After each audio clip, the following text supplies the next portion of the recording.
Louvado seja o nome do Senhor por esta grande oportunidade que Ele nos dá hoje para ministrar a sua palavra. Então vamos ser objetivos, né?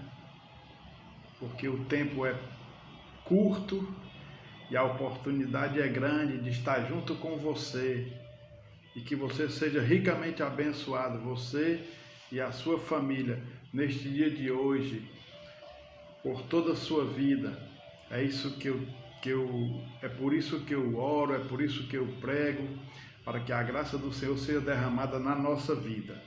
Livro de Atos, capítulo 17.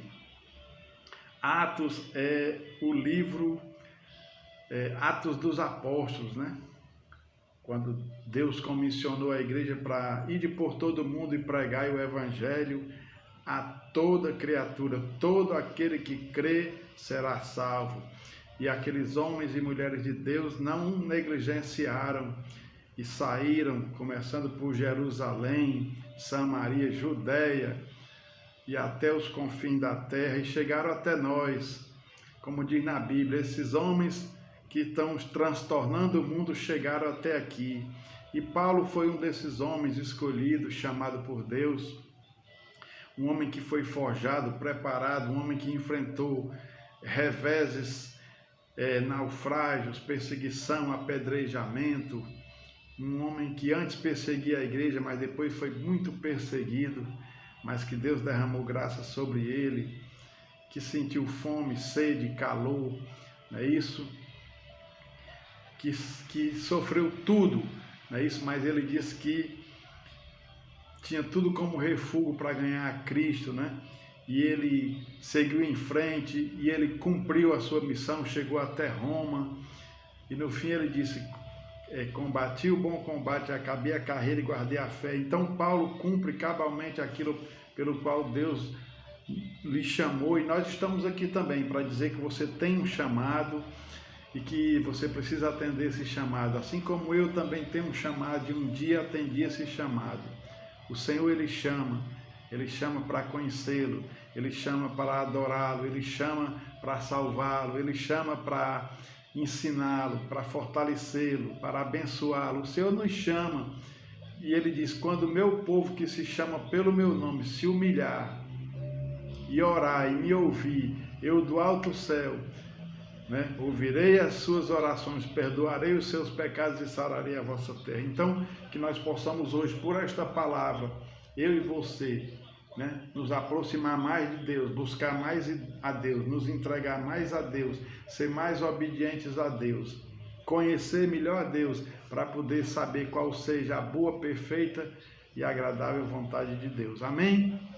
Então, Paulo aqui em Atos, Paulo já tinha passado em Antioquia, toda a Macedônia, Icônio, Troade, Filipos, Tessalônica, Bereia, e agora Paulo chega na cidade de Atenas.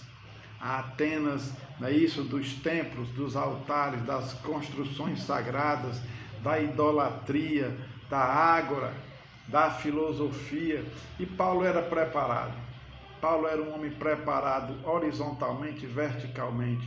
Paulo era um homem cheio da graça, cheio da unção, cheio do poder de Deus, cheio de dons, mas também era um homem versado na filosofia, na escritura, na experiência, na vida, no ensino, na palavra, nas ciências.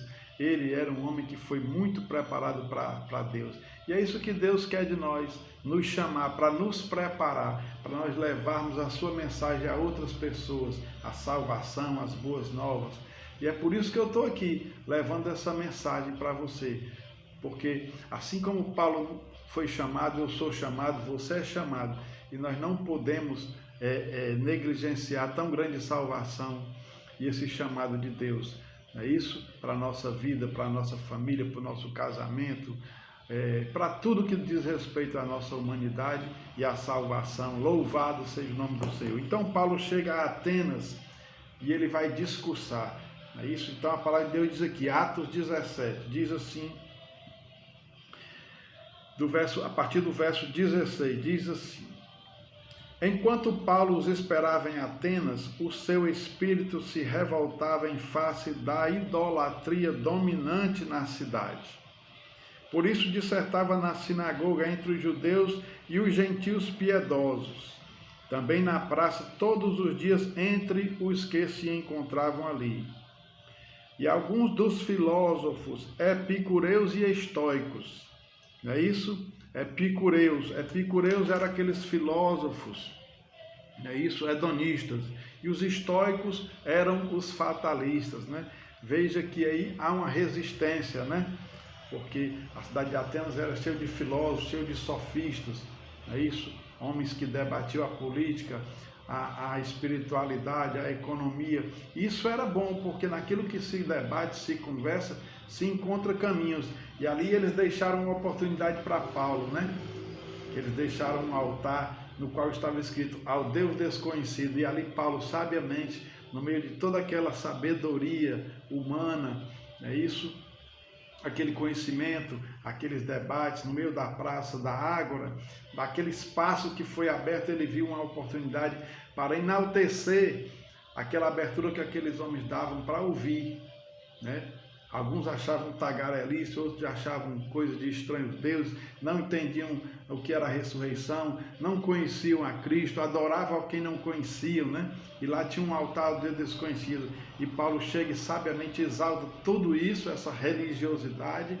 E aí é onde Paulo, nesse espaço, ele vai falar sobre o Deus vivo, o Deus verdadeiro, sobre Jesus Cristo, sobre a ressurreição, sobre o poder de Deus, sobre o plano de Deus para a nossa vida, na história, no tempo e na nossa individualidade. Amém?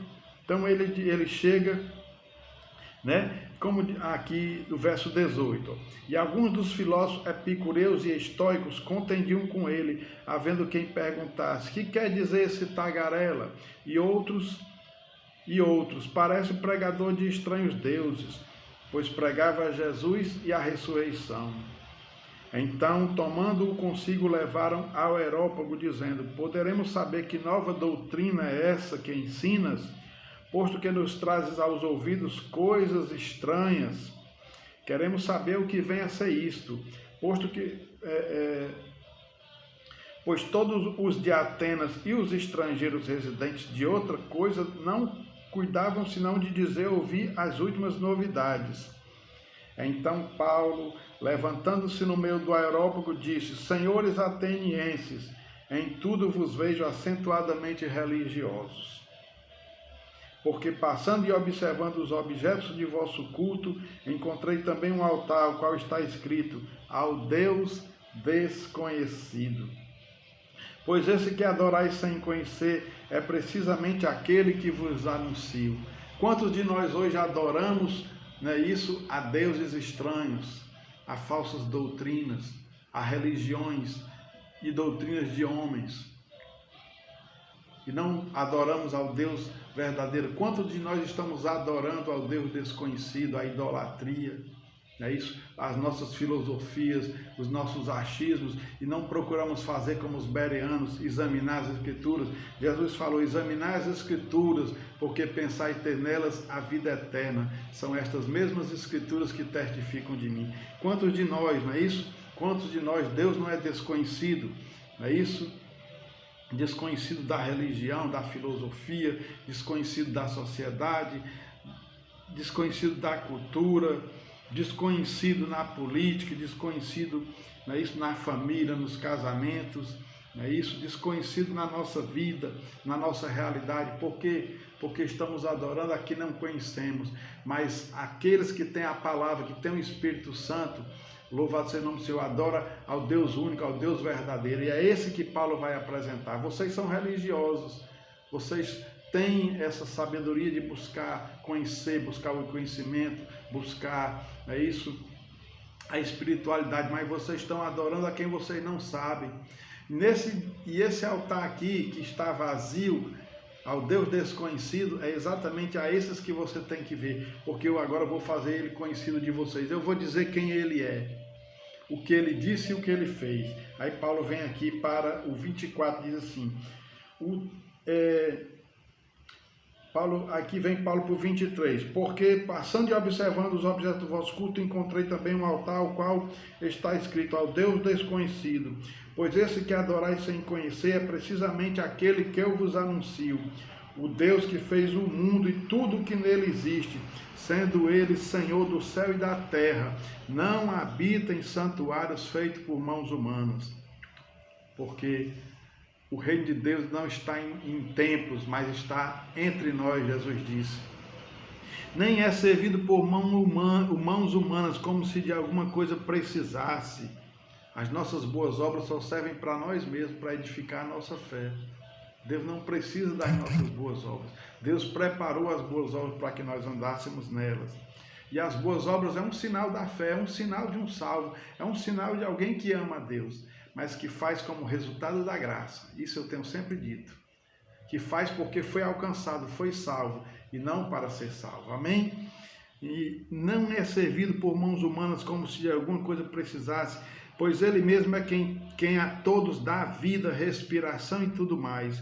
De um só fez toda a raça humana para habitar sobre toda a face da terra, havendo fixado os tempos previamente estabelecidos e os limites da sua habitação, para buscarem a Deus, se porventura tateando o possam achar. Se bem que não está longe de cada um de nós, pois nele vivemos e nos movemos e existimos, como alguns dos vossos poetas têm dito, porque dele também somos geração. Sendo, pois, geração de Deus, não devemos pensar que a divindade é semelhante ao ouro, à prata ou à pedra, trabalhados pela arte e imaginação do homem. Aleluias!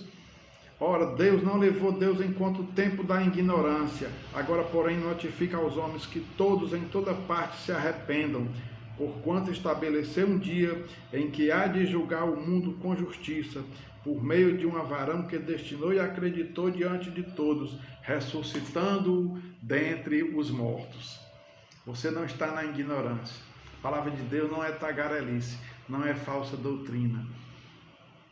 A palavra de Deus não vem de estranhos deuses. A palavra de Deus vem de Deus, vem pelo Espírito Santo, vem pela Escritura. E ele não leva o tempo da ignorância, mas agora ele nos notifica a todos, em toda parte, que nós nos arrependamos, que pelo conhecimento da verdade nós nos rendamos a ele, nós o adoramos, nós o recebamos, para alcançar a salvação, alcançar a vida eterna, alcançar uma vida plena, uma vida com abundância. Amém? Louvado seja o nome do Senhor. Que Deus abençoe você nessa palavra. Que Deus abençoe você, ilumine você, e você possa se entregar ao único Deus, ao Deus verdadeiro. Amém? Que Deus em tudo vos abençoe em Cristo. No nome de Jesus Cristo, louvado seja Deus. Amém.